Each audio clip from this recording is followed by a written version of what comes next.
Sme sestry františkánky, pôsobíme v Albánsku 12 rokov, tu vo Fieri 5 rokov. Našou hlavnou charizmou je služba chudobným, chorým a opusteným ľuďom.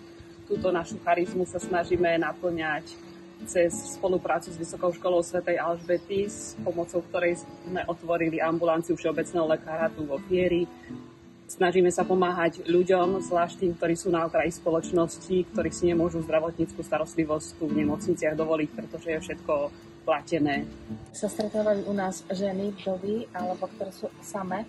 Prichádzajú k nám, spolu sa modlíme za ich problémy, za problémy sveta, problémy aj vysokej školy, aj ľudí, ktorí po nás žiadajú. A tieto ženy hovoria, že cítia sa ako spoločenstvo, nie sú samé, že dostali taký nový zmysel a nový smer v živote, silu. Podarilo sa nám okrem iného jeden projekt v spolupráci s jednou profesionálnou školou vo Fieri.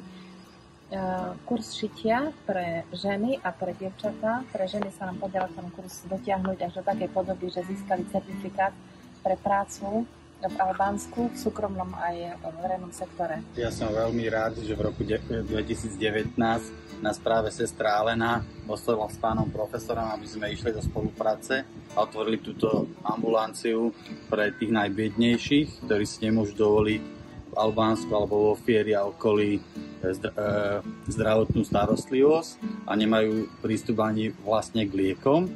A tak naša spolupráca v roku 2020, 3. januára začala návštevou prvého lekára, ktorý tu pôsobil prvé 3 mesiace a odtedy sa tu vystredalo viac ako 11 lekárskych posádok a viac ako 13 sociálnych pracovníkov.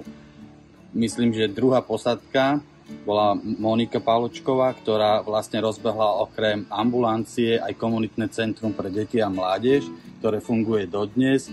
V tomto centre sa deti učia anglický jazyk, so sestrou Noémy sa učia vyšívať, šiť a to ich tak vedie k tej lepšej budúcnosti.